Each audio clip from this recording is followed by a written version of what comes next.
Hello and welcome everybody to the physics pages. Today we are going to start physics paper 4 theory extended for May June 2024. Let's start our exam. Question number 1. A load is suspended from a thread. A vertical force on the thread due to the load is 0.75 Newton.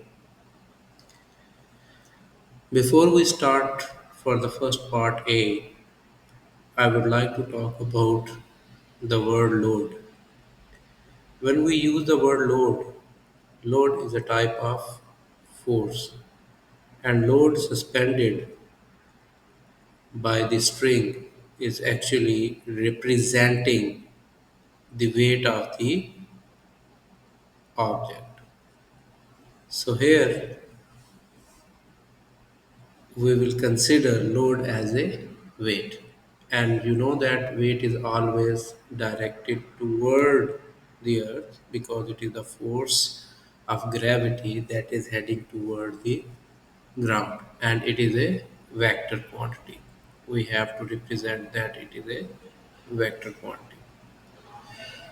Moving to part A, calculate the mass of the load. So the object which is hung by the thread, we have to find the mass. We know that weight is represented by the W, which is always equal to mass m times gravitational acceleration g. So we need to find mass. So I can simply say that mass m is equal to weight W divided by gravitational acceleration, or in simple language we can say gravitational pull or gravity. Mass m is equal to load or the weight 0.75 Newton divided by gravity is 9.8 Newton per kilogram. I get 0.0765. I can just simply say 0.0765. Come to the units. We have Newton divided by Newton per kilogram. Using the method of keep, change, flip. What I got is I got Newton cancelled by Newton. So the unit is here kilogram. So finally, converting the answer into two significant figures, I got is 0.077 kilogram. If someone want to write 0.080, that is also. Question number 1, part B. Figure 1.1 shows the load suspended from the thread. You can see this is the thread, this is the load suspended. As this is a load, I told you it's the weight, so the direction of the load or the weight will be this one, and this one was 0.75 Newton. Heading back to the question, a wire is attached to the load at point X.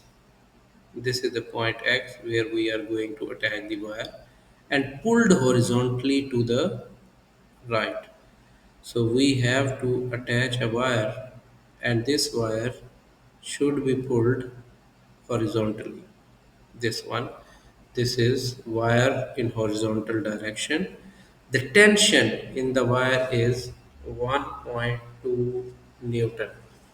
So the tension in the wire is 1.2 Newton. So we are trying to pull it. So I can say the force of tension here, or simply I can say the tension is 1.2 Newton. By drawing a scale drawing or by calculation, we have to determine the magnitude, means the value, the amount of resultant force at X due to the load and due to the tension, because we have two forces, load and tension. The direction of the resultant relative to the vertical direction. The second part is we are going to ask the direction of the resultant. Show your work. I would like to solve this question in both ways. To solve it by calculation, I'm just drawing it not to scale. What I have a load here that is 0.75 Newton. This is the load. Let me name it. Let's say W. It is the load. The second force is tension, that is Ft. It is to the horizontal and it is also 1.2 Newton. And we know that resultant is always starting from tail of the first vector to the head of last vector. This is resultant. Let me name it R. By using Pythagorean, because this is a right angle triangle, using Pythagorean, what Pythagorean says that if this is a 90 degree and this one is a right angle triangle, this is perpendicular, this one is base, and this one is hypotenuse. So we know that hypotenuse, which is resultant square, is equal to perpendicular square plus base square. So I am using this, I can get resultant is equal to square root of perpendicular, which is weight square, plus base, which is tension square. Substituting the values, weight we have, our load we have 0.75 squared, plus tension we have 1.2 squared, and taking whole square root. It's 1.415.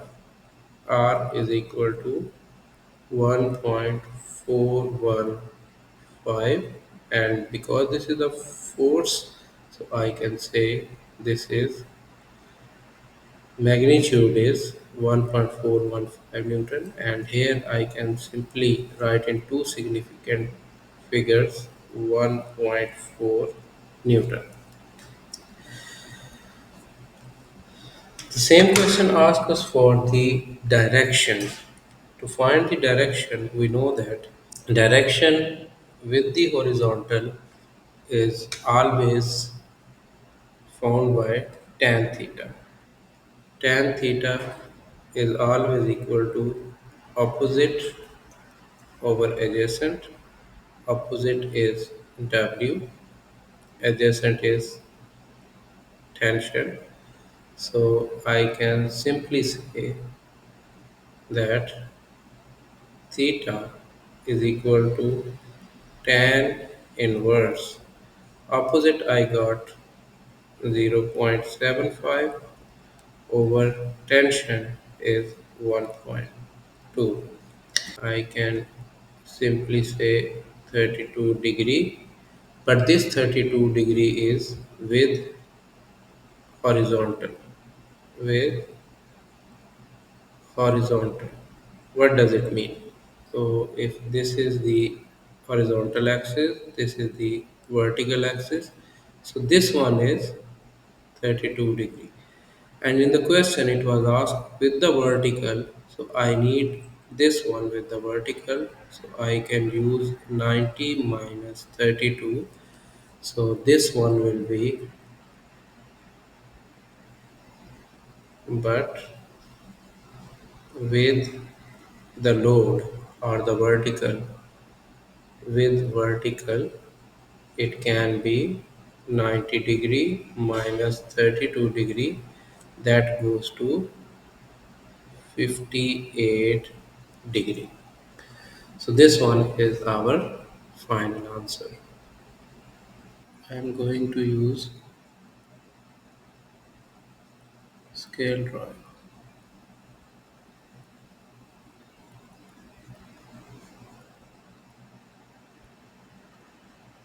Let me write a scale. On my scale, one small unit represents 0.05 Newton. 0.75 Newton. 15 small units. I need 15 small units in my this one. And if I will have 1.2 Newton, 24 units. So I am starting with the first scale that I have tension to the horizontal direction. Let me start from this one. I need 24. This is 10, 20, 24. These are the 24 units. So I am going to draw this. So this one is the tension that I use 24 units, and this tension I can just say force of tension or simple tension is representing 1.2 Newton, that is 24 unit of my scale. Secondly, I need to draw the load. Load of 0.75, it's directly toward the earth. So I make it perpendicular here, and also I have to go for 15 units from here. So this is 1, 10. This one shows me 15 units here. So I'm going to draw it up to 15 units. So this one is my weight that is heading to 15 units, and it is showing 0.75 Newton. Now moving to resultant.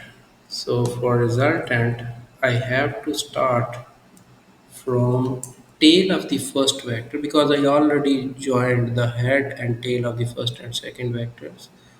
This was my load. Now I have to start from the tail to the tip or the head of the second vector.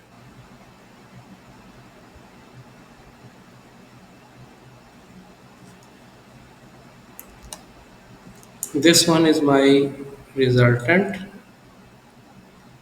and this resultant or I got is 28 units. So I will multiply 28 by 0.05.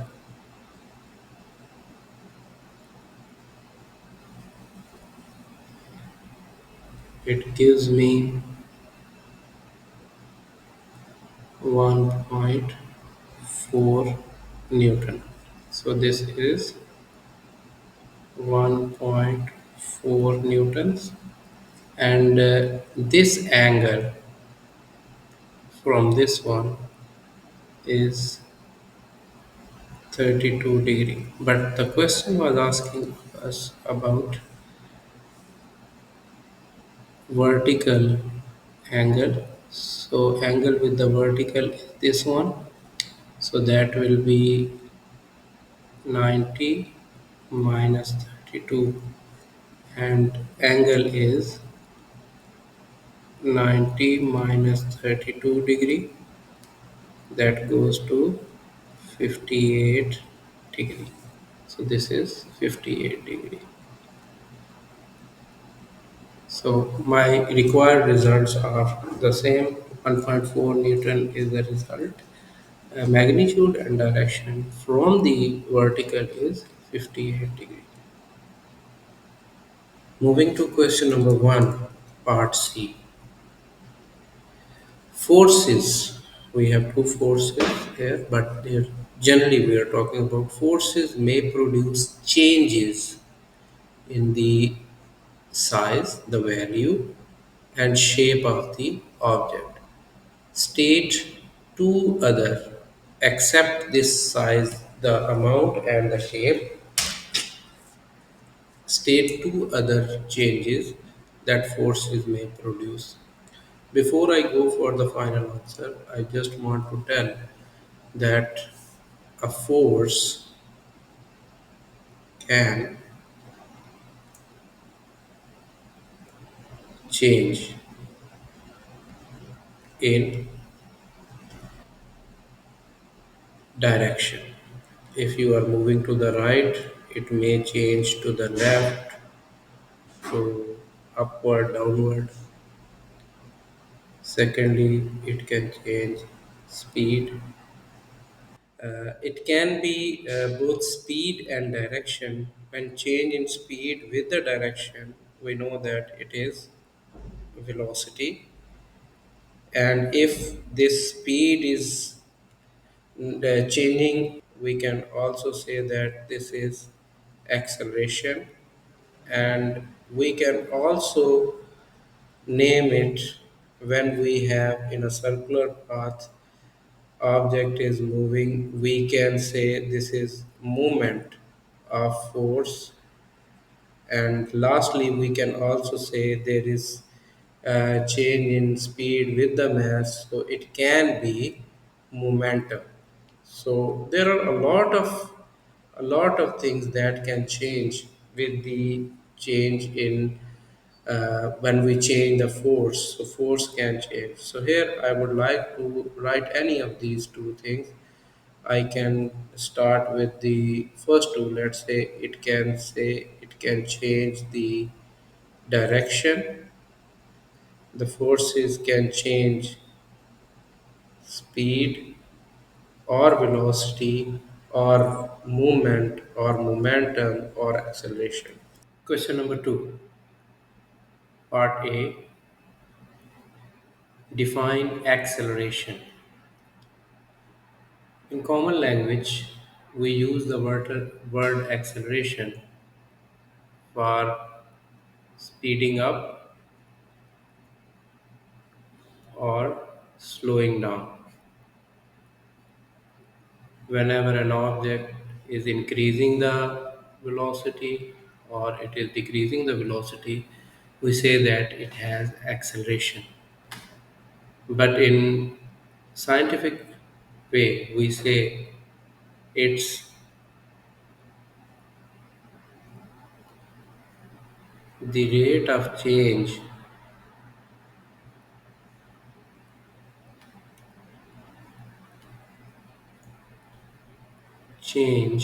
in velocity. We have to remember that it is change in velocity, so it is a vector quantity. Secondly, its unit is meter per square second or kilometer per hour, but usually in SI we use meter per square second. Another definition of acceleration may be As you know that change in velocity, so we can simply say acceleration A is delta V divided by delta t. Delta V is the change in velocity and delta t is the time taken. So you can say that change in velocity divided by time taken is also acceleration. Part B of the same question number 2. A train has a total mass of 520,000 kilogram. The train accelerates at 1.1 meter per square second. Calculate the time taken for the train to increase its speed from 15 meter per second to 28 meter per second. Before I go for solution, I just want to remind you for mass we usually represent letter m. So mass is this. This is acceleration. Unknown is time taken.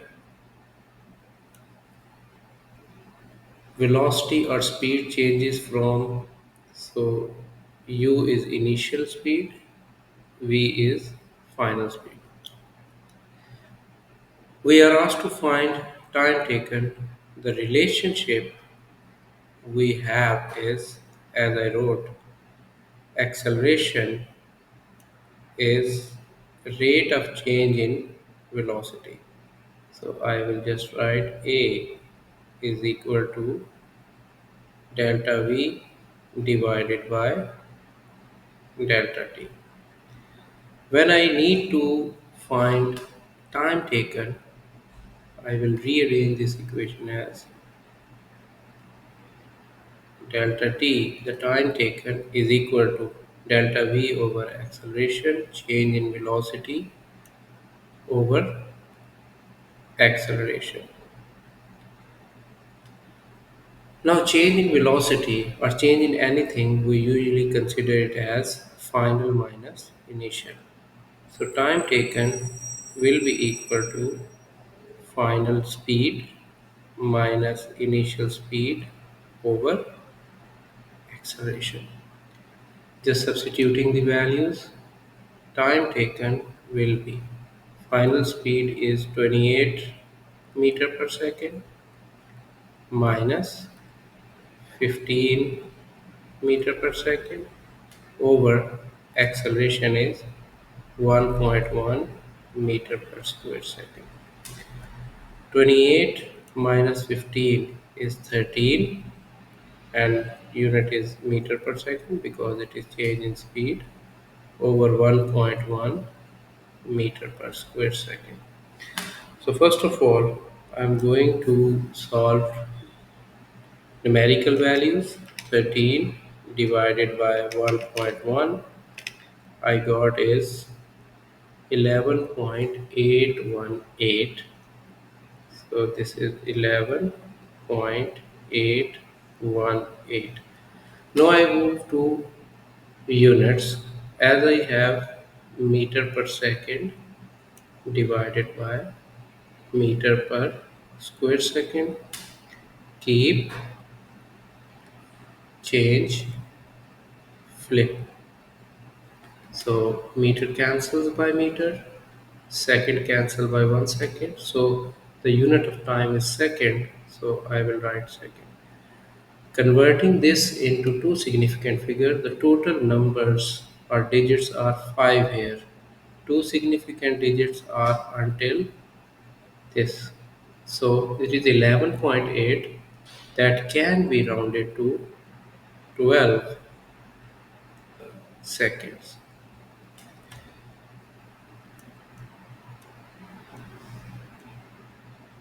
Question 2, part B, second part says calculate the force required to produce an acceleration of 1.1 meter per square second. Force we represent by F. F is also a vector quantity Acceleration is also given from Newton's second law. We know that force is equal to mass times acceleration. So to find the force, I just need to substitute values. Force F is equal to 520,000 times 1.1. This mass is in kilogram, acceleration is meter per square second. So this is 572,000. Unit is kilogram meter per square second. This kilogram meter per square second is also called newtons, and we can say N. So this 572,000 in two significant figures. Either we can write 570,000 newtons, or if I want to write it at standard form, so in standard form I can move the decimal, that is at the end, from here till here. So this would be 5.7 into 10 raised to the power, the decimal will move 5 digits, raised to the power 5 Newton. Any one of these is suitable answer. So I am writing it as scientific notation 5.7 into 10 to the power 5 newtons. Third part says the train uses electric motor. Explain why the force on the train due to the motors is greater than the value calculated. The actual force that engine is applying is more than that. Why? Because whenever a train is moving, for example, this is the, let's say, a train. This is a train. So when it is moving, there is also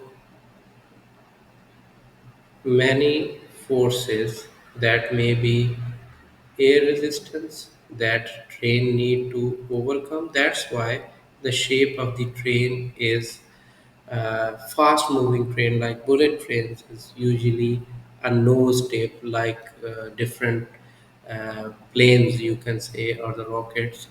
Air resistance, or you can say there is a drag, or there is a friction also involved, that is opposite to the motion. So the force on the train, that is actually more than the provided by this. So here we can simply write it as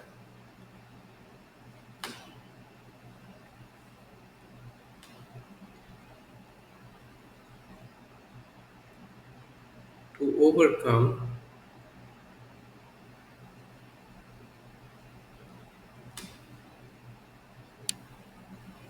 external forces. What type of external forces? Like drag, air resistance,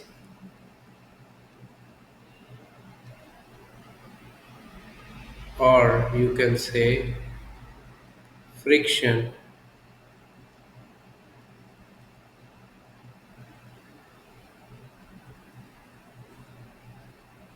Train needs more force. Train requires,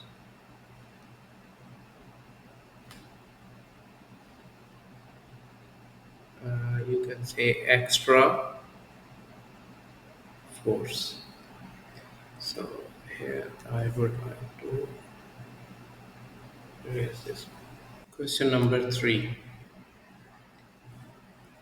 A student drops a heavy ball from a vertical height of 1.8 meters above the ground. The ball then falls to the ground. It does not bounce after hitting the ground. Part A.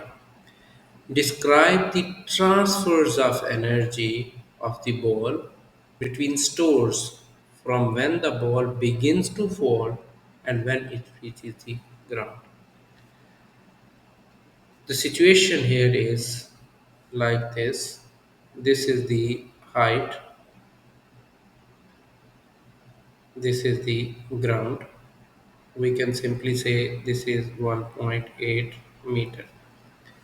When something moves from ground as a reference level to some specific height, let's say this is the ball at specific height of 1.8 meter, so there is an increase in potential energy. So here the ball has potential energy.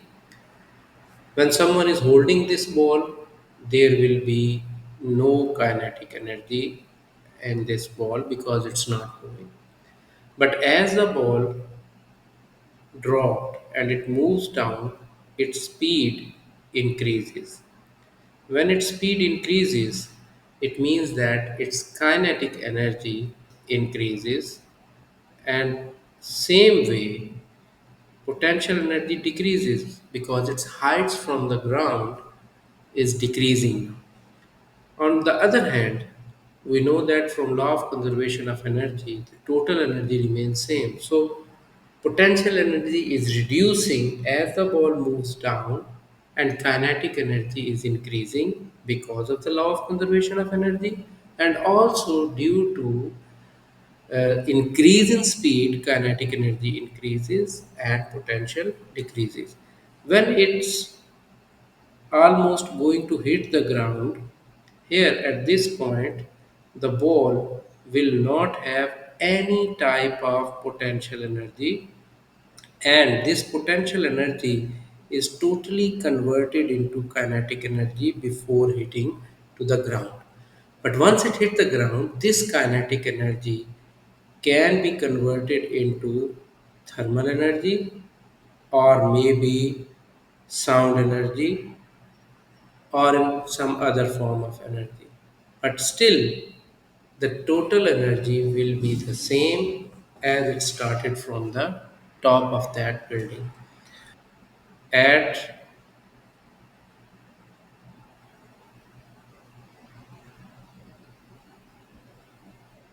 top of the building or at the height,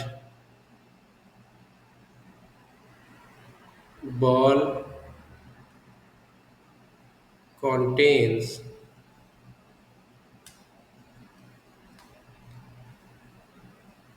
only potential energy, potential energy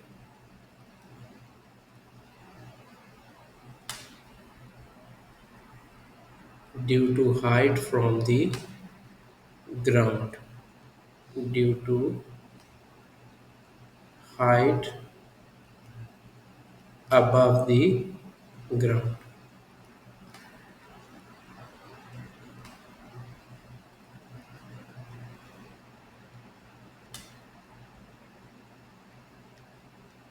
As ball falls,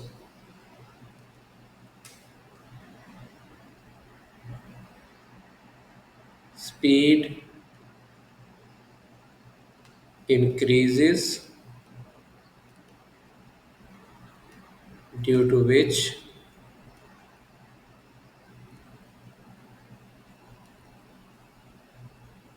kinetic energy increases. Kinetic energy Ek increases,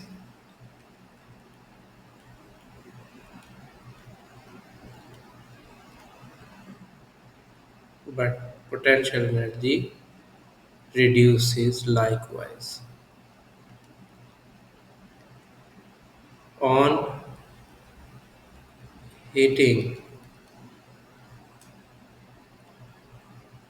ground, on hitting the ground,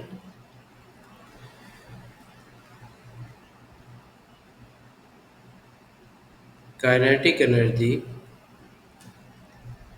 converts into thermal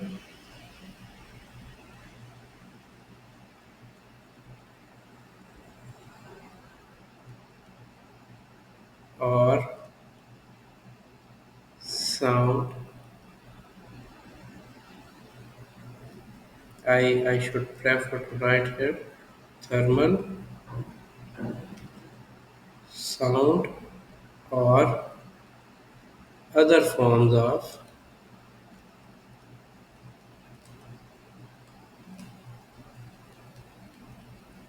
energy. So here we can also mention that the law of conservation of energy says that the total energy remains same. Question number 3, part B. Calculate maximum speed of the ball.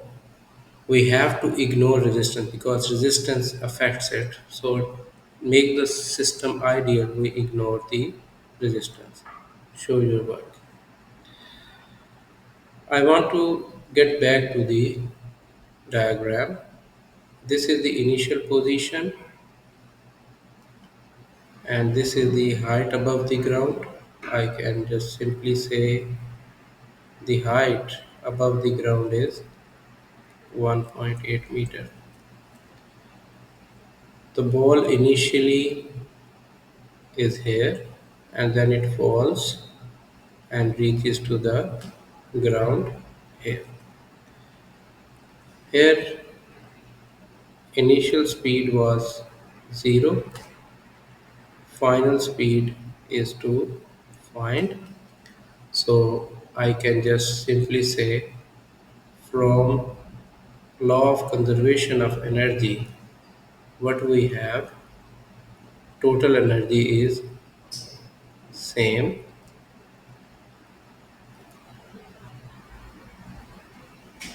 or you can say energy lost in the form of potential energy will be equal to energy gained in the form of kinetic energy is same. I'm just talking before hitting the ground. Just it is going to touch the ground. There is no height because total energy, which was potential, will be converted into kinetic. So we know the formula for the potential energy. We know that m mass times gravity into height is equal to half times mass times change in velocity square. So if I consider it's the same, so I can cancel the masses on both sides. So rearrangement gives me g times delta h is equal to half time delta v square. I can also write here v square because initial velocity was 0. So simply this. So I need to find v. So this 2 will move here. So this will go to 2gh is equal to v square. We can also write here v minus u square because delta v is equal to v minus u. So u is 0, so that's why I just only put v. as we know that U is 0 meter per second. So now I need V taking square root on both sides. It gets 2 times GH. Substituting the values, I will get V 2 times 9.8 times, sorry, 2 times 9.8 times 1.8, and this one is giving me 5.939. So I will just simply write it as 5.9 meters per second. That is the maximum speed. Question number 4, part A. State two ways that evaporation differs from the boiling. First of all, evaporation and boiling are the processes in which a liquid converts into the vapors or into the gas. But for evaporation, uh, we can just simply say it's process that it happens on. So I will write evaporation happens on the surface only. Evaporation is a process that happens on surface of the liquid only. Happens on surface. But boiling throughout the liquid. Boiling throughout the liquid. This is the first thing. Throughout the liquid. Second thing, when we are talking about evaporation, evaporation can occur at any temperature. Evaporation happens at any temperature, but boiling at specific temperature. That is called boiling point. Boiling at boiling point. Boiling point. There are some other points in which we can also say that evaporation doesn't produce bubbles, but boiling produce bubbles. Question number 4, part B. Figure 4.1 shows a part of container. This is the container used to store a mixture of liquid and gaseous oxygen. There is a steel wall container having two walls and there is a vacuum between it. The temperature of the liquid oxygen is negative 160 degrees Celsius. Determine the temperature of the liquid oxygen in Kelvin. So we know that temperature in Kelvin is always equal to temperature in Celsius plus 273. So here we just need to substitute the values. So Kelvin temperature will be negative 160 plus 273. So it gives me 113 Kelvin. Second part, part B, the container made up of steel and there is a vacuum between the inner and outer walls. The outer wall of the container is at room temperature. Approximately room temperature is taken from 20 to 25 degrees Celsius. Let's say it's 20 degrees Celsius.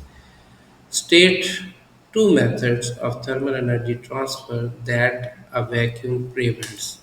If you look at this one, vacuum doesn't have any material here. There are three processes of thermal energy transfer, we know it conduction, in which um, a solid object molecules vibrate and transfer energy due to vibration. So we need solid particles here. Solid particles are must to participate in conduction. Second process is convection. It usually happen in the fluids or liquids. So for the convection, a liquid or fluid particle takes the energy and move it from one point to another. Like when we start heating water or any liquid, so hot molecules move up and cold molecules go down. Like in the air molecule, when air gets hotter goes up and colder air goes down, so convection current also need the particles. But the radiation like sun rays are also transferring energy from sun to the earth, but in that process there is no need of any material, no need of any medium, no particle is involved, but just waves are transferring heat. So this process can happen in medium.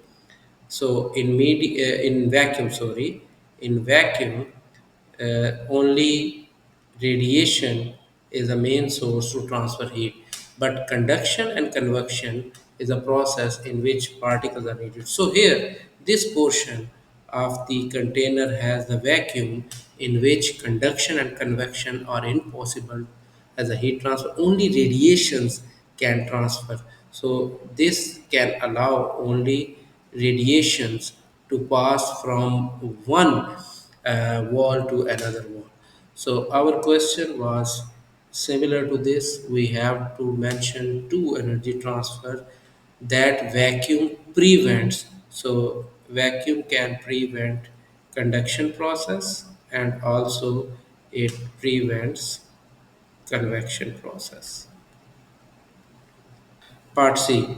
Describe in terms of particles how gas exerts pressure. This is very famous question. How gas exert pressure in the wall of container. For example, this is a container, and in this container, let's say this is a lid or a fixed. There's a vessel. These are the molecules. First, we need to remember these particles always keep on moving randomly. So these are moving. While these particles are moving, they collide with one another. They also collide with the walls of the container. So when these particles collide with the walls of container, their momentum changes. This momentum changes.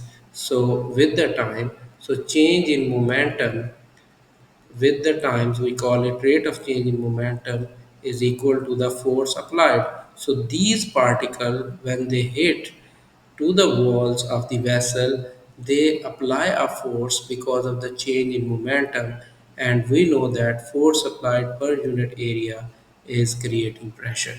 So this is the scheme that actually happen.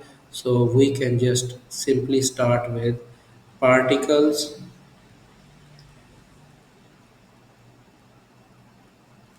collide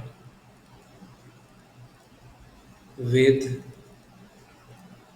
walls of container. Their momentum changes that creates force because rate of change in momentum is force, which causes a pressure on walls of the container as Force per unit area is equal to pressure. Question number 5. Figure 5.1 shows a ray of yellow light incident on the glass prism ABC. We can see this is the yellow light that is incident on the glass prism, that is ABC. It looks like equilateral triangle. Explain why the ray does not change direction when it enters the prism at face AB. If we check the diagram, we can see this incident ray is entering at the side AB perpendicularly, it's normal. So actually it is on the normal. Incident angle here I with the normal is 0. So angle of incidence is 0 with the normal, or you can say this is perpendicular to the surface. So whenever any ray is perpendicular to a surface while entering from one medium to another medium, we can say that it is never going to refract or reflect. It enters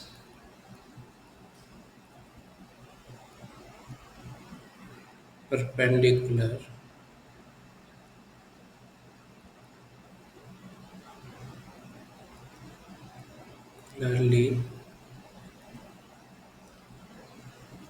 to face AB. So incident angle I with the normal is 0. So no incident angle. Part B. The critical angle of the glass is 42. This is critical. Calculate the refractive index of the glass. Show your work. Critical angle is denoted by C and refractive index N. Usually the definition of the refractive index N is 1 over sine of critical angle. Critical angle here is angle to whom refracted angle is 90 degree. So if you have this glass slab, there is an incident ray, this is normal. If this is critical angle, so the ray will reflect on the surface. So if it's more than critical angle, then it will be total internal reflection. So substituting for the n is equal to 1 over sine of 42 degree. It gives me 1.494. So in two significant figures, I will write it 1.5. Part 2 on the figure 5.1, continue the path of the light through the prism and after it leaves the prism. So for this one, I already know that this is a perpendicular. So I need to draw a normal at the other surface.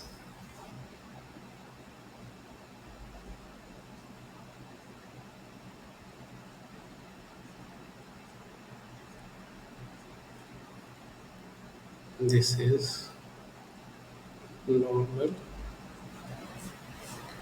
I get this angle of incidence is 60 degree, and this angle of incidence is greater than critical angle, greater than critical angle. So what will happen? It will be totally internally reflected.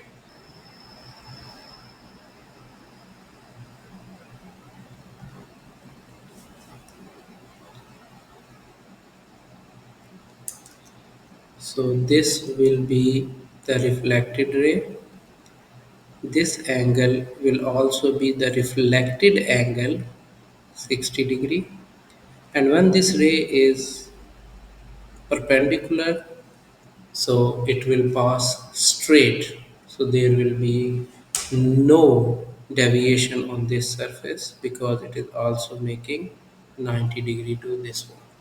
Moving to part C, internal data can be transferred using infrared waves in optical fibers. Two advantages of using optical fibers in transmitting. First of all, it's a very fast way of communication that quickly infrared radiation can pass through it because infrared moves with almost speed of light. So this is it. Secondly, a large data can pass through it.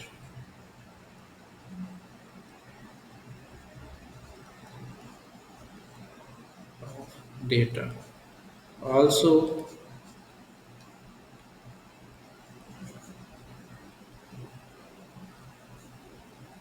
there is a very small small amount of loss in data. So this is a very cheaper and quick way to transfer our data through fiber optics. Question number 6, part A. A sound wave travels through air. Figure 6.1 shows a pressure time graph for the air at one place. We have to see that this one is a pressure time graph in which vertical axis is showing pressure and horizontal axis is showing time.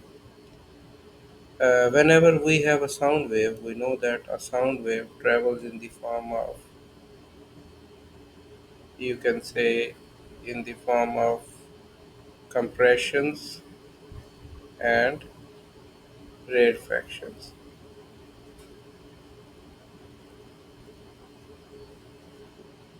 These points where the particles are closer to each other, we name them, these are compressions, and the areas where particles are away from each other, these are called expansions or rarefactions. So compression and rarefaction move along each other. In every compression, particle of the medium, that might be air particle, will get closer to each other. When these particles are closer to each other, there is more pressure. And when the particles are away from each other, pressure is less, volume is more. So you can say more pressure in compression, less volume in compression. Whereas in rarefaction, less pressure, more volume. So if you look at this, this is the vertical axis at atmospheric pressure, it's at the horizontal line. As pressure increases, this is the increase in pressure that we can say this is the compression. This crest, usually the above portion, is showing compression because pressure is increasing. And here in the lower portion, this one where pressure is low is showing rarefaction. So in the compression, pressure is high. In the rarefaction, pressure is low. So this is the low pressure. This is highest pressure as shown in the figure. Now getting to the first part of the question. Label one point C to indicate compression, one point R to indicate rarefaction. So as I mentioned, this point can be a rarefaction. I should mention it R as mentioned in the question, and on the figure I have to mention C here. So this is C. We can also say this is C. This is R. We can also say this is another R. Part 2. Explain why the graph cannot be used to find the wavelength of the sound wave. We need to remember that what is the wavelength? Wavelength is actually displacement, or you can say horizontal distance of a wave. Horizontal distance. So here, if you see the graph, this graph is between pressure and time. So when we are having displacement and time, then we can say that this can be a wavelength. So we should write here the graph does not show or identify any displacement, as horizontal displacement, where a horizontal displacement represents displacement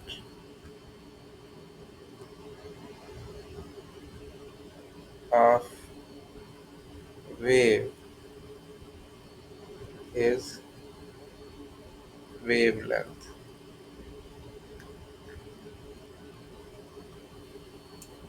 Part 3. The sound becomes louder and of lower pitch. Loudness depends on amplitude of the wave. Amplitude, you can say, more higher intensity. So larger amplitude, more louder is the sound. On the other hand, pitch of the sound depends on frequency. More number of waves per second will be higher pitch. So more pitch mean more is the frequency, less pitch mean lesser is the frequency.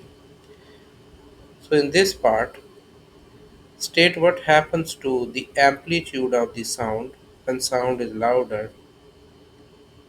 Amplitude is larger. That's why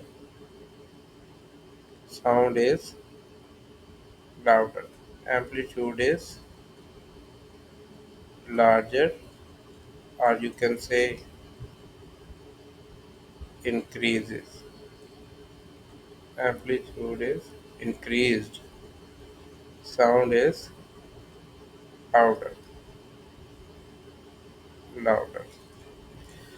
What happened to the frequency when the pitch is lower? Lower or less frequency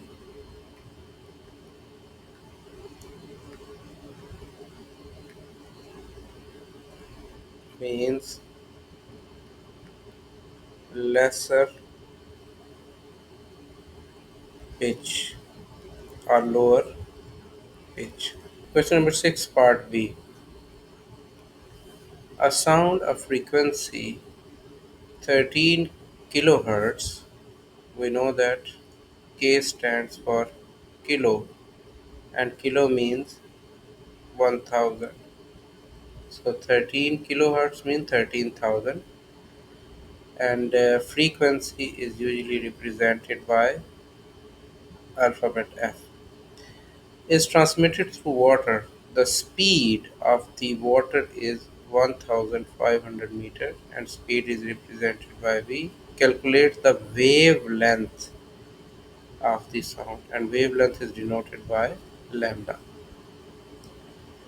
A simple relationship between speed, frequency and wavelength is speed V is always equal to frequency times wavelength. If we need to find wavelength, we can just simply say wavelength lambda is equal to speed divided by frequency. Here we have the speed of 1500 meters per second over frequency of 13,000 hertz. We get wavelength lambda as 0.1154. Here we need to talk about the unit before I simplify the answer. We know that hertz is meant for per second. So if I divide meter per second over hertz, I can say 1 over second. Now I will use keep, change, flip. Second cancels with second, so unit becomes meter. So wavelength can be a distance or displacement in meters. So simplifying into two significant figures, I just need to use only two, and this is 115 that will round it to 0.12 meters. Part C. State approximate speed of the sound. Speed of the sound depends on the many factors, but the most important factor is the temperature of the air. The temperature of air. We need to remember that at 0 degrees Celsius, speed of sound is around 331 meter per second. At 1 degree Celsius, speed increases by zero point 0.6 meter per second. So if we keep on moving, we can say at 10 degrees Celsius, the speed is 337 meter per second. 20 degrees Celsius, 343 meter per second. And if we say at 30 degrees Celsius, so it would be 351 meters per second. So finalizing all of this, we can just simply say that speed of sound depends on the temperature of the air, and temperature, if it ranges from 0 degree to 30 degrees, speed of sound will range from 330 to 350. So it purely dependent on temperature. So if temperature mentioned, we can simply say the exact measurement. But here we are approximating that from 0 degrees Celsius to if I say if temperature is greater than or equal to 0 degrees Celsius and is less than to 30 degrees Celsius. So if this is it, so our speed might range from 330 meter per second till 350 meters per second. Question number 7, part A. Figure 7.1 shows three bars of steel A, B, and C. A, B, and C. A student is given three pieces of steel. Two pieces are magnetized, and one of them is unmagnetized. Describe and explain how the student determines which piece is unmagnetized using only the three pieces of steel. First of all, a bar magnet, we need to remember, always have two poles. One is north and other is south pole. Whenever we have a north pole toward a north pole or a south pole toward a south pole, there will be a clear repulsion between the poles. If we have a bar magnet that is having a south pole near a north pole or north pole near a south pole, there will be clearly an attraction. But if we have an unmagnetized material, even if we have unmagnetized material, any side of this will show the attraction.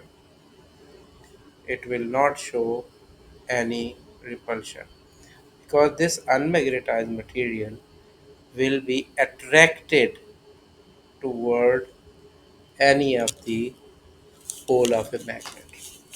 So here the student which need to identify which material is magnetized and which one is not magnetized, he need to start with the first thing, that he need to check both ends of the unmagnetized material should be attracted only. So what he need to do, student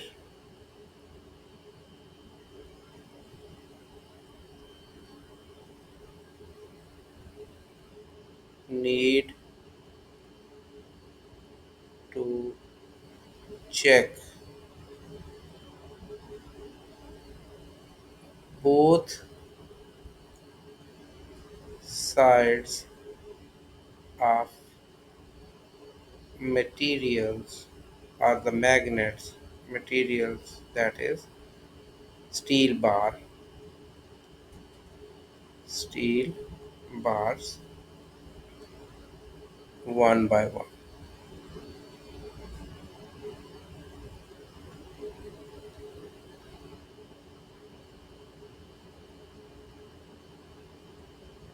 A magnetized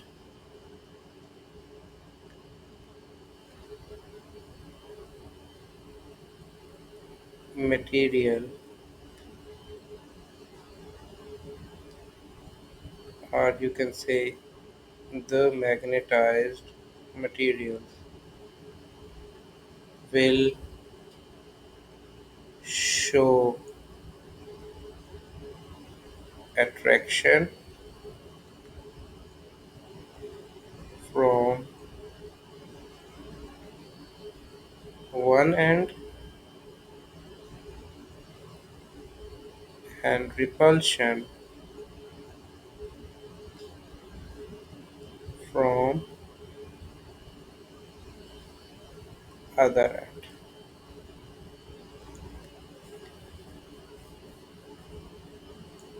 But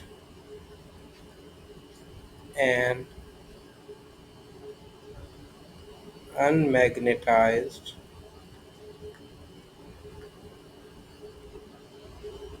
steel bar will show attraction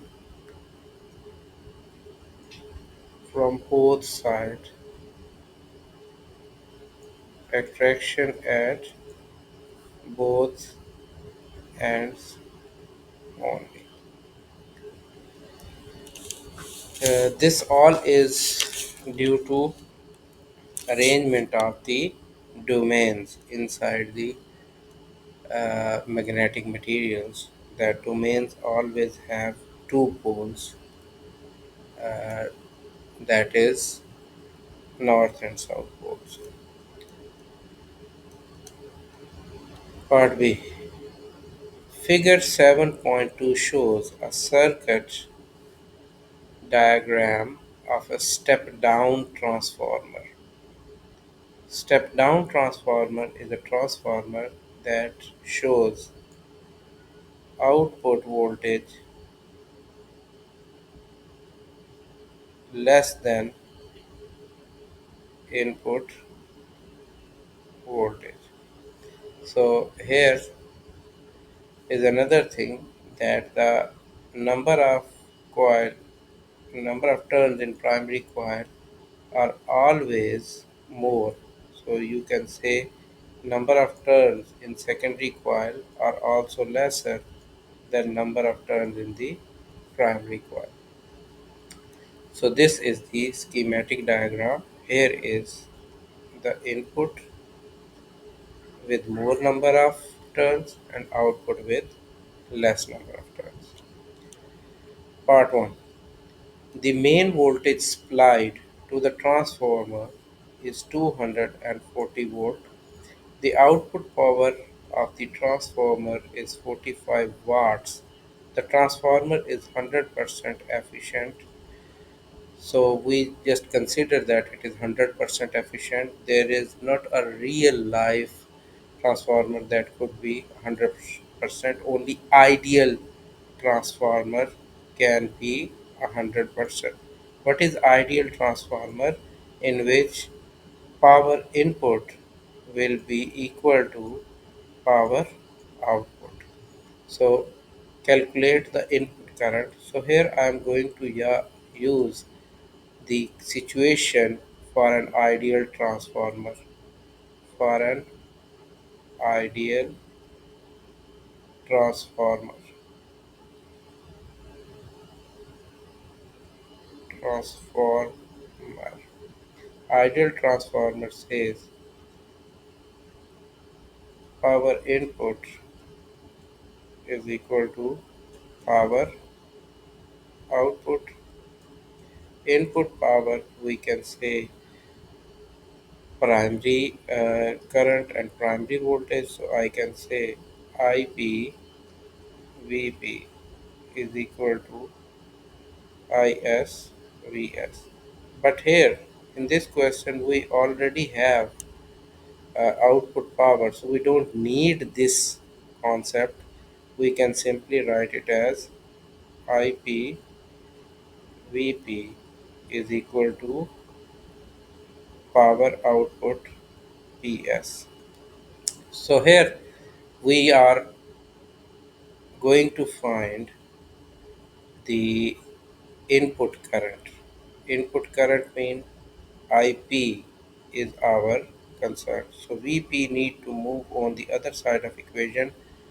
So rearrangement gives us IP is equal to our primary current is equal to output power over primary voltage. Input current is equal to 45 watts over primary voltage is 240 volts. So I can get here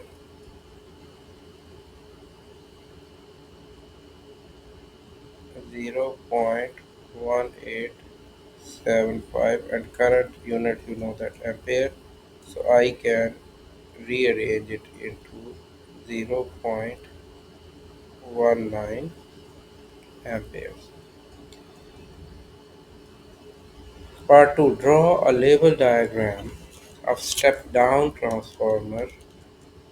On the labels state a suitable material for each of the components. In label diagram, we need to have an iron core first of all. This is a rectangular shaped iron core.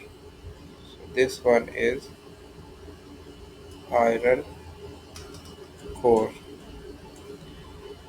This is a coil that is rolled from backside, and we can just simply draw the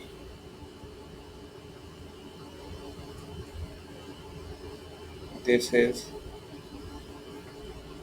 input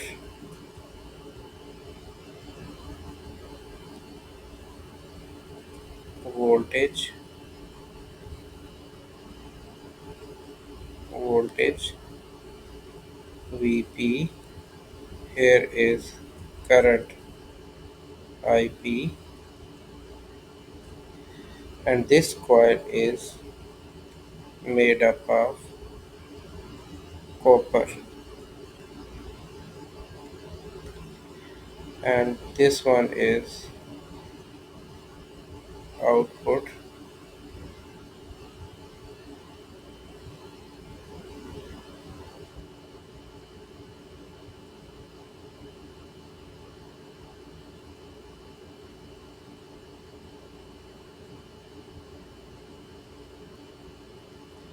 This is output voltage,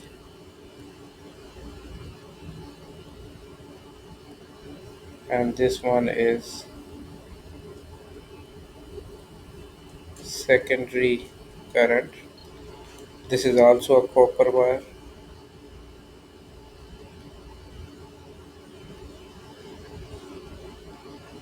These are secondary number of turns.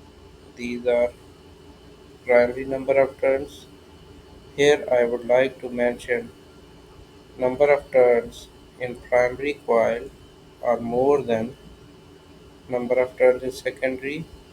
So the primary voltage is also more than the secondary voltage. This we have to remember because this is a step down transformer. One last thing that I forget to mention, this is a primary primary coil, and this one is secondary coil. So this is secondary coil and this one is primary coil. Question number 8, part A. Figure 8.1 shows a circuit. The circuit is designed to switch on a night light when the surroundings are dark. Power supply that can be an input voltage source. This is an LDR. LDR is abbreviation for light dependent resistor. Light dependent resistor is sensitive to light. Whenever there is light, resistance decreases and current flows through it. But when it's a dark,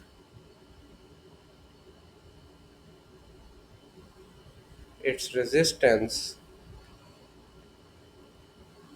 increases too much that current will become zero through this circuit. This is a normal resistance in series, or you can say resistor. This is an LED. LED stands for light emitting diode. Whenever there is a current through it, it emits light. When there is no current, it does not emit light.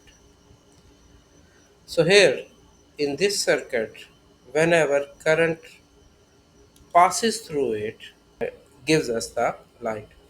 So here in light, we can just simply say in daytime or when there is a light, what happens is current passes through LDR, LDR,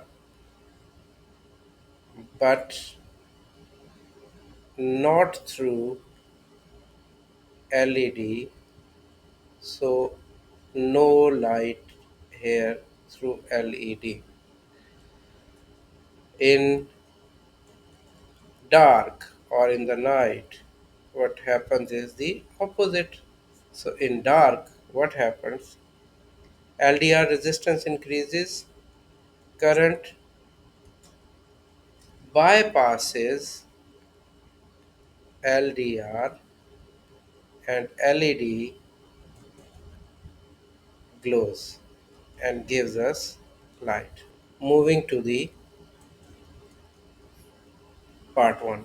On figure 8.1, draw a circuit symbol for a voltmeter used to measure the potential difference PD across a light dependent resistor. I already mentioned a light dependent resistor here, LDR. So whenever we are going to measure a potential difference across any appliances or equipment, it will be applied in parallel. So I can either start from here to here voltmeter.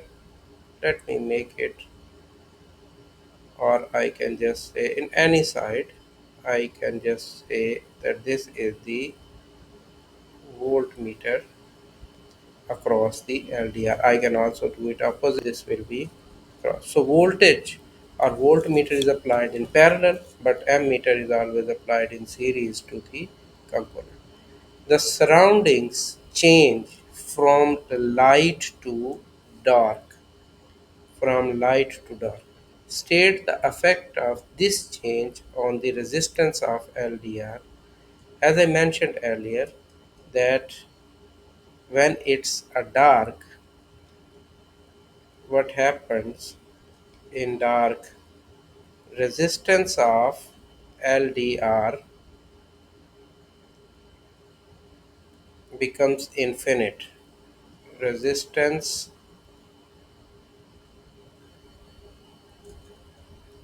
becomes very large. But when it is daytime, it's very small, very large, or you can simply say resistance increases.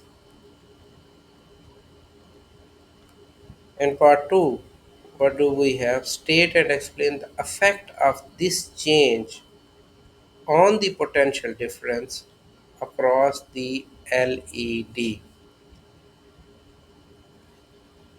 Let me get back to the figure.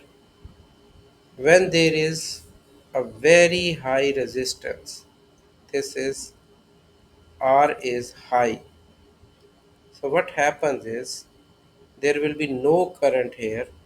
So current that is coming from the power supply, this current will not flow through this component, but it will pass through this one, and this will have a bypass path to the flow of current.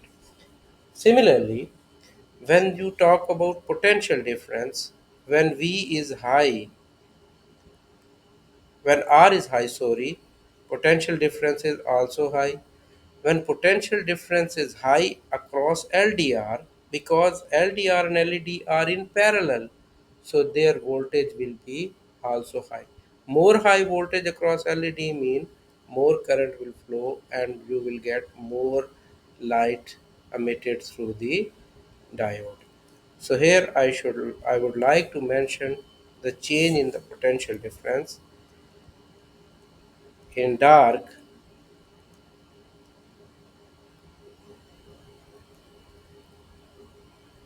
resistance is high, which increases potential difference across LDR. Now, LED is parallel to LDR, so potential difference is also higher across LED. What happens due to it? Due to which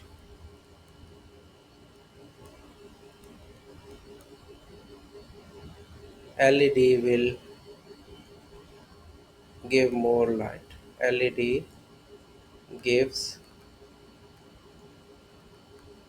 light to the surrounding, gives light. Part B. Figure 8.2 shows another circuit. Lamp A and lamp B are identical filament lamps. These are the lamps. These are the lamp A and this is lamp B. Both are identical. It means resistance across A is equal to resistance across B. Current through this portion, current through this, let's say IA, this is let's say IB. So IA is equal to IB, and also if the total current is I, so you can say half of I will be passing through each of these branch branches. And the other thing that I should mention here, the voltage across A and the voltage across B. will be equal to the total voltage of the power supply. The current supplied by the power supply is zero point 0.5 ampere. Calculate the resistance in lamp A. Let me name it. I am going to find RA, and as I mentioned earlier that the total current is zero point 0.5. So first of all I will say current through lamp A will be equal to total current halved. So I can just simply say zero point 0.5 ampere by 2, that is 0.25 amperes. This is first thing. Secondly, I just talk about they have the same resistance that we are going to calculate, but the voltage across A is equal to the actual voltage because it is a parallel circuit, that is 240 volt. Now I am going to mention the relationship between V, I and R. So we know that voltage V across a resistance is always equal to current I times R. So here I need to find resistance across A. It will be voltage divided by the current. So voltage divided by the current. So I just need to substitute the values. Resistance across A is 240 divided by 0.25. So this one is 960 ohm. So final answer is 960 ohms. This symbol omega is representing unit of resistance that we name on the physicist ohm. Question number 9, Part A. Radioactive isotopes that emit ionizing radiation are used in hospital. First of all, radioactive isotopes like uranium, polonium, thorium, these are all radioisotopes. Emit radiation like alpha, beta, gamma, or X rays. These radiations are ionizing radiations. Why we call them ionizing radiation? Because these radiations, due to fast movement and their mass and charge, they can break the atoms within the air and within the body. State and explain two safety precautions necessary for the use of these isotopes in medical procedures. Safety precautions can be the time that we use for any object exposure. We can also use the distance. We can increase, sorry, the distance of the object from the radiation source. We can also use shielding. Shielding means we bar the radiation to reach to the person, either patient or staff using those radiations. We can use radiation with less half-life. So as lesser the half-life is, that much lesser will be the effect of radiation. We can also use film or dosimeter that manage the exposure to the individual. We can restrict pregnant people, either it is staff or it is a patient, because it can harm the fetus of the pregnant women. So these are a lot of safety procedures. So just make it easier one. The first procedure I will use for the time we need to reduce the time of exposure, reduce the time of radiation exposure.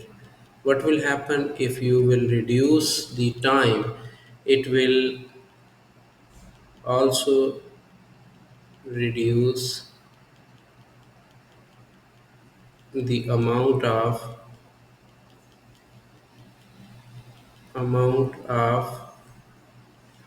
radiations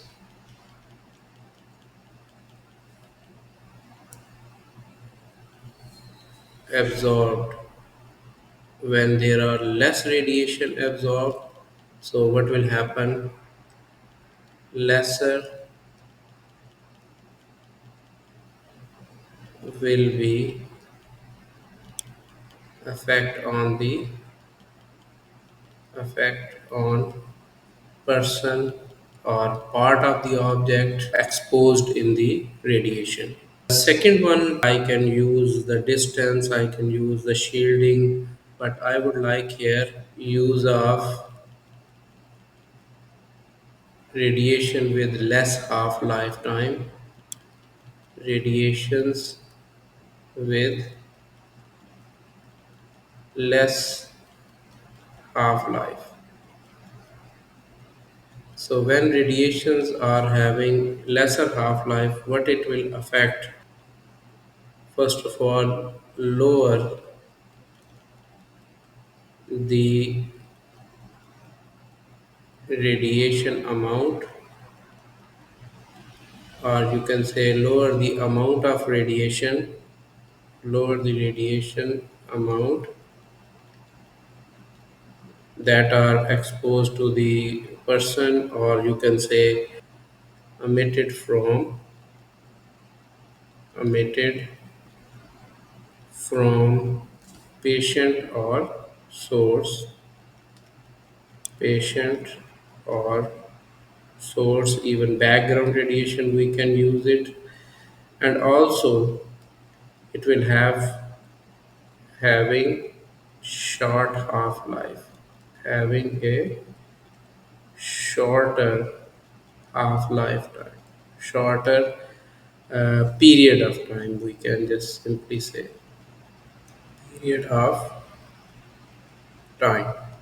It will have a shorter period of time. Part 2.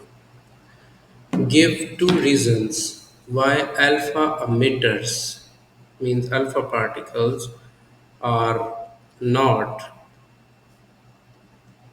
used as radioactive tracers inside the body. First of all, alpha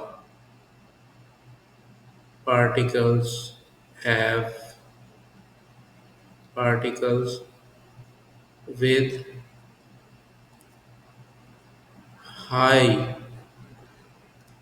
ionization or ionizing power. Why this is high ionizing power? Due to their larger mass and charge. Large mass and charge. So it has a power. Alpha particle have high ionizing power, due to which uh, these particles, these can damage body cells easily. Body cells easily. This is the first thing. Secondly, alpha having low penetration power, lowest or lower penetrating power, because these are low in penetration, can't be observed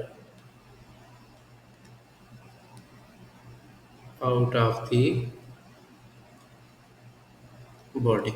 So if some object and patient is exposed to alpha particle, the body cells will damage more, and we cannot detect, we can use, can't be detected or observed, detected or observed from outer part of the body.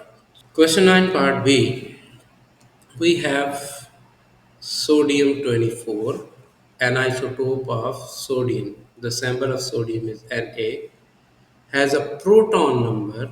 Proton number is also called atomic number, that is usually denoted by Z. We can also say that this is atomic number. Atomic number 11 mean 11 electron and 11 proton. Whereas nucleon number denoted by A, it is also called mass number, and this is the number of proton in a nucleus plus number of neutron, because these two reside inside the nucleus, whereas atomic number is either number of proton or number of electron. Sodium 24 decays by emission of beta particle to form an isotopes of magnesium Mg. So after emission of beta particle, sodium changes into magnesium. Use nuclide notation. We have to write symbol and nuclide notation to write down the nuclide equation for the decay. So I will start with this. First of all, we are having sodium 24. Atomic number or proton number is 11, and mass number or nuclear number 24. So I can just simply say sodium. Here we write atomic number, and here we write the mass number 24.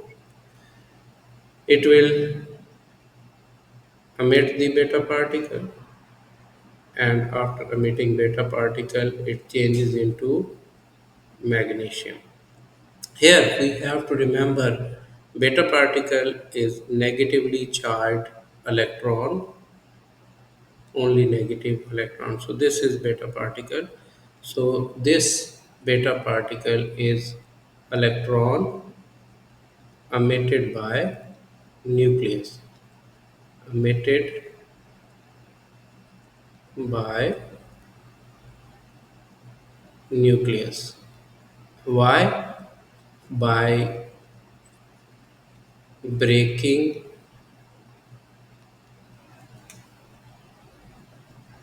a neutron into a proton and electron. So now what happens when this neutron breaks? So when neutron breaks, number of, and a proton and electron are this. So with the breakage of neutron, there is a decrease of the mass number to 1. But when a proton is created, there is an increase of nuclear number. So total nuclear number remains 24. There is no change in total number of nucleons. But what happens is when this neutron breaks, so an electron is also emitted. So there were 11 electrons, but now it changes to 12. So to check our both sides, you can see the mass number is 24 on the left hand side. So here is 24 plus 0 mass number, that is 24. So atomic number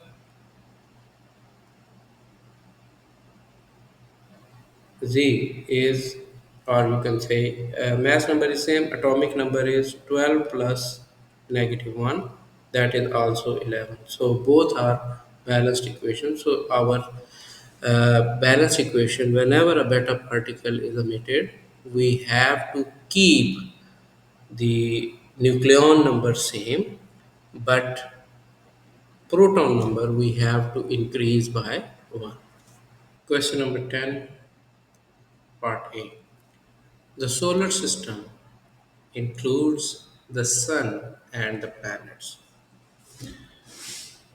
State two other type of natural objects that orbit the sun.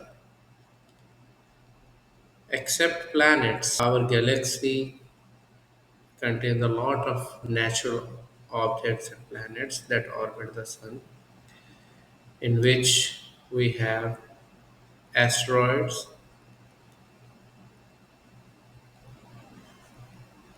we have comets,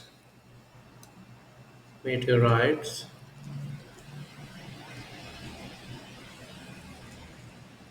Kuiper belt, small planets, we name them dwarf planets, etc. State the shape of the orbit in the planets. Planets orbit the sun not in a circular arc but like oval shape. We name it ellipse or elliptical, or you can say oval in shape. And in mathematics, we name it elliptical. Part C, figure 10.1 show the orbit of an object around the sun. This is the sun, and this is elliptical orbit. A is a near point of the orbit, and B is far point of the orbit. At point A, the object is closest to the sun. At point B, the object is farthest away from the sun. State and explain the energy transfer as the object travels from point A to point B. According to Kepler's second law, speed at this point A is high for any planet in this orbit, and this is speed is slow. When speed is high, it means kinetic energy is also high. Kinetic energy is high, potential energy is low. On the other hand, when speed is low, kinetic energy is also lower, potential energy is at its highest point. And we also know from conservation of the energy that energy cannot be created, cannot be destroyed, but it can convert from one form into another form. Kinetic energy will convert into potential, potential energy will convert into kinetic, or sometime they may convert into thermal or sound or other some type of energies. So here, when an object is at point A, it has higher kinetic energy because of the high speed but low potential energy. As it moves from A to B, its kinetic energy decreases, potential energy increases. So the statement regarding the transfer of the energy, what I will say from point A to B, kinetic energy reduces but potential energy increases. What is the reason behind it? We can just simply say that by law of conservation of energy, you can simply say by energy conservation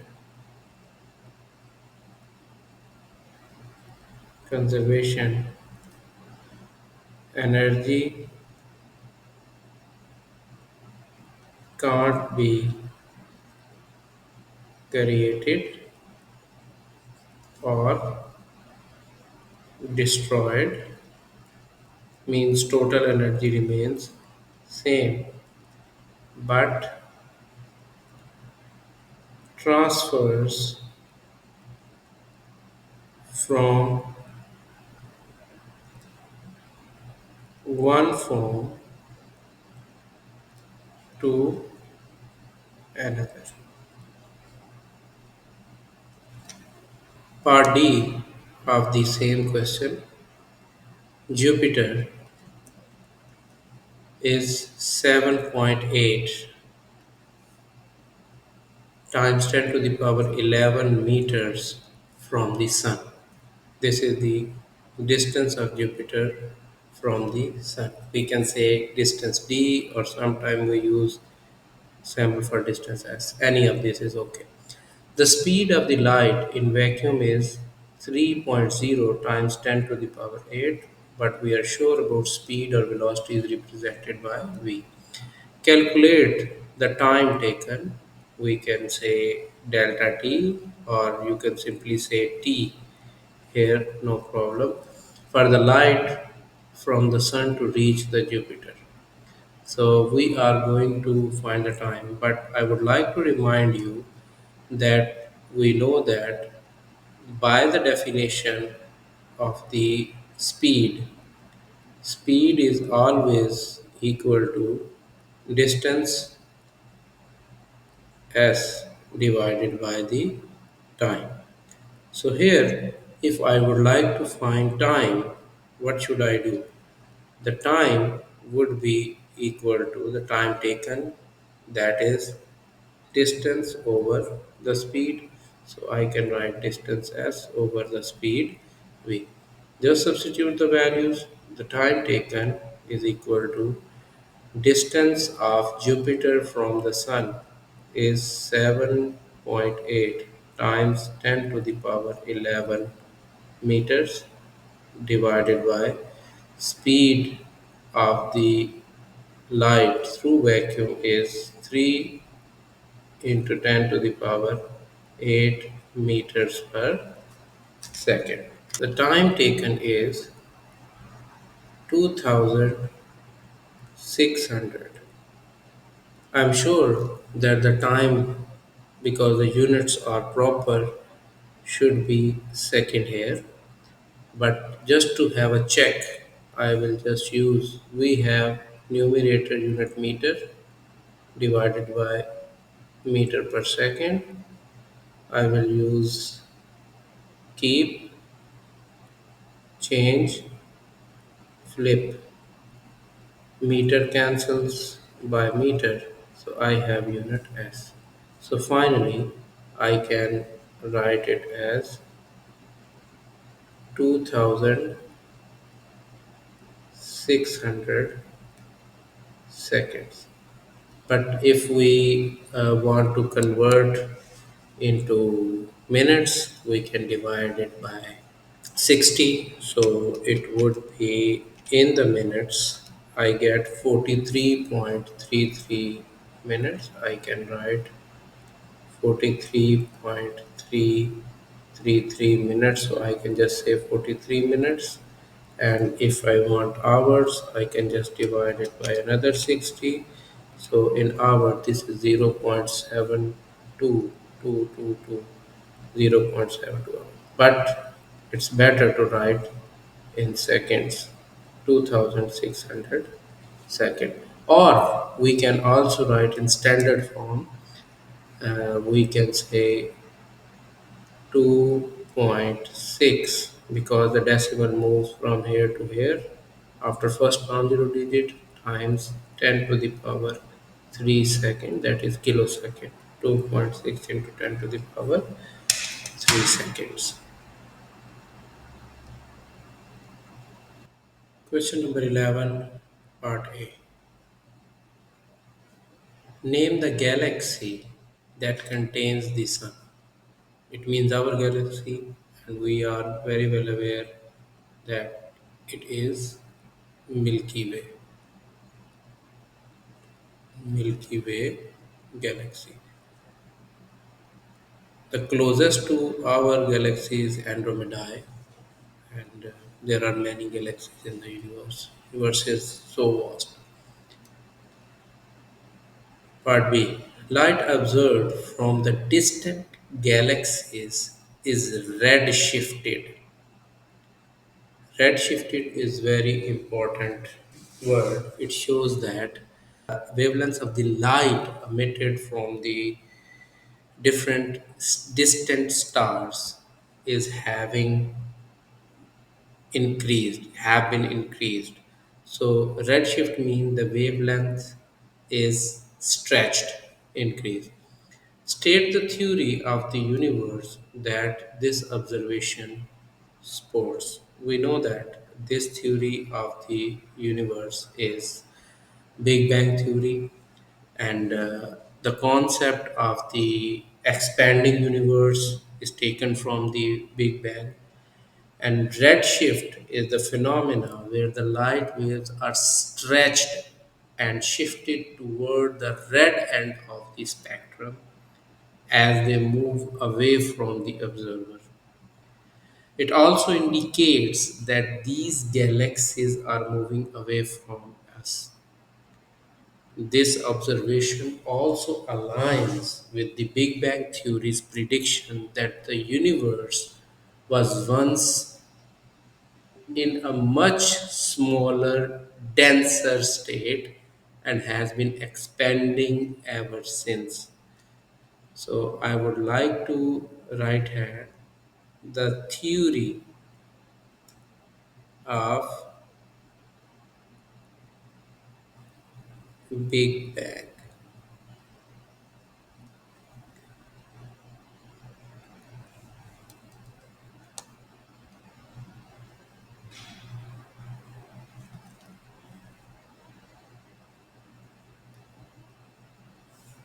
C part.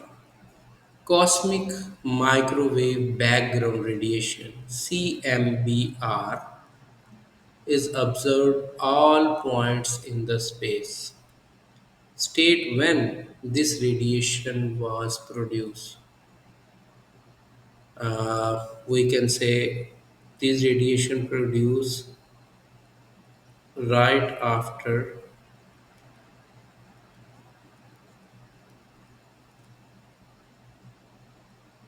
universe formed.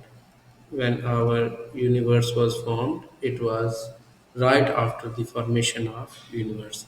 Explain why this radiation is now in microwave region of the electromagnetic spectrum. To understand this, we need to know that CMBR is observed in the microwave region of the electromagnetic spectrum because it has been redshifted due to the expansion of the universe. But we know that initially these radiations were present right after the Big Bang, but at that time these radiation were having much higher energy and possibly in the gamma or X-ray range. As the universe expanded, the wavelength of these radiations were stretched, causing the energy and frequency to decrease, shifting it into the microwave part of the spectrum. So here I should write because it has been redshifted due to the expansion of the universe. It has been redshifted